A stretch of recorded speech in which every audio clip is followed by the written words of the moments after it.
when I'm making my speech at the beginning, then I have a responsibility to make a pitch. First of all, I definitely want to welcome that we have our previous Students' Union's president. They have served here and they have large-heartedly voted, respected and very popular.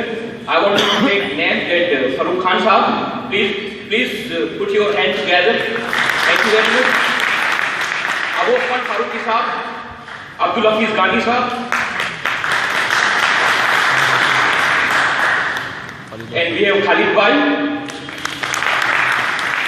We also have a presence of President Jawaharlal Nehru University Students' Union's Vice President Sehla Rasim.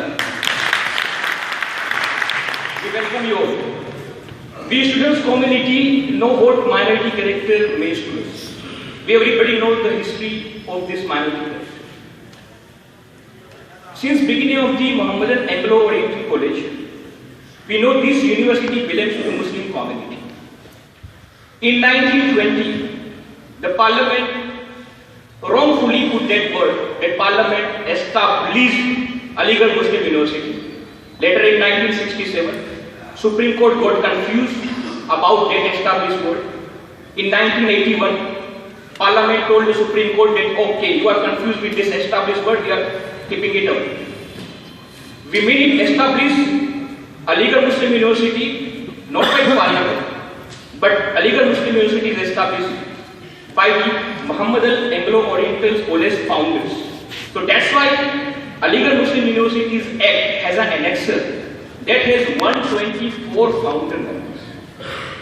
You know, the Act has one annexer that says that 124 founder members, and these 124 founder members are not other than, but they are the Mohawk College trustees. So the university's history already says that it has a minority character itself, it's ingrained in it, you cannot keep it away. You see, we have an architecture, you see we have a history, you see we have a trustees, everybody is donated this. Muslims of India has established this university, and right now you are wanted to change the history and you want to take away this character. What would be the effect if minority character would be taken away from the Aligarh Muslim University? You know, in the university, Muslims don't have a reservation. Any state university, Muslims don't have reservation. Why we don't have reservation? Because our constitution prohibits. Constitution says that you cannot give reservation on the basis of religion. Fine. But constitution, the same constitution says that Muslims or minority can establish institution of their choice. Institution of their choice, they can establish Article 20. Clause 15, they also says about how minority can establish a choice and state cannot prohibit. Parliament is not a minority, but Parliament can establish the minority institutions. If Muslims of India is a minority, they wanted to establish their own choice institutions, they have full right. You see that in 1875 we had a college. That college later graduated to the university. But that doesn't change our history. We have the same history when we had in 1875. We had the same history when the Ajit Pasha case was happened in 1967. We had the same history in 1987. We have the same history in 1991. Why? There is a reason why they are taking away our minority character. The reason is very simple.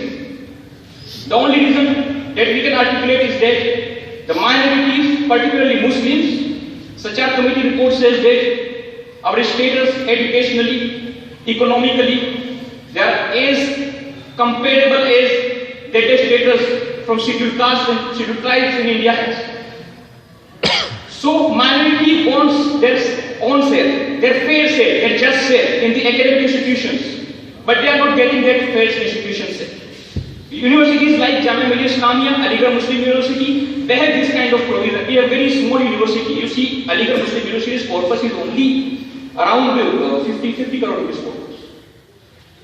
And other universities like Jawaharlal Nehru University, BHU University, they have a huge corpus. They are earning huge interest rates. BHU alone has a corpus of 2,500 crore rupees. We are a small university. We have like our small representation of minorities, and that's also they are taking it away, and that is definitely put forward a very pathetic state, and also says that how this government is responsible of the deplorable condition of the minority. I'm not talking about this government, I'm also talking about the whole previous governments. They have ignored the minority rights. That's the fact that I'm underlining. If minority status, minority character is taken away, the university will apply, university has to implement the SC/ST reservations prescribed by the law. We have to apply all kinds of quotas, and that will definitely keep away the Muslim students. The Muslim students, they don't get the proper say, they will get it. So this is the basic background that I am pitching towards. Everybody know this issue is before the Supreme Court, before the Honorable Supreme Court. It would be decided on at the basis of the legal ground. We have different kind of notions, we have different kind of the ideas how to fight this battle. I know everybody loves this issue. I know everybody is concerned about this issue. We just cannot resist to comment. We cannot just resist to post on social media. We cannot just resist ourselves to be away from this issue. But the most important thing is that how to fight. So this symposium is being to articulate these comprehensions that we have, that how to fight, what should be done, what are the legal aspects, what is the role of these students.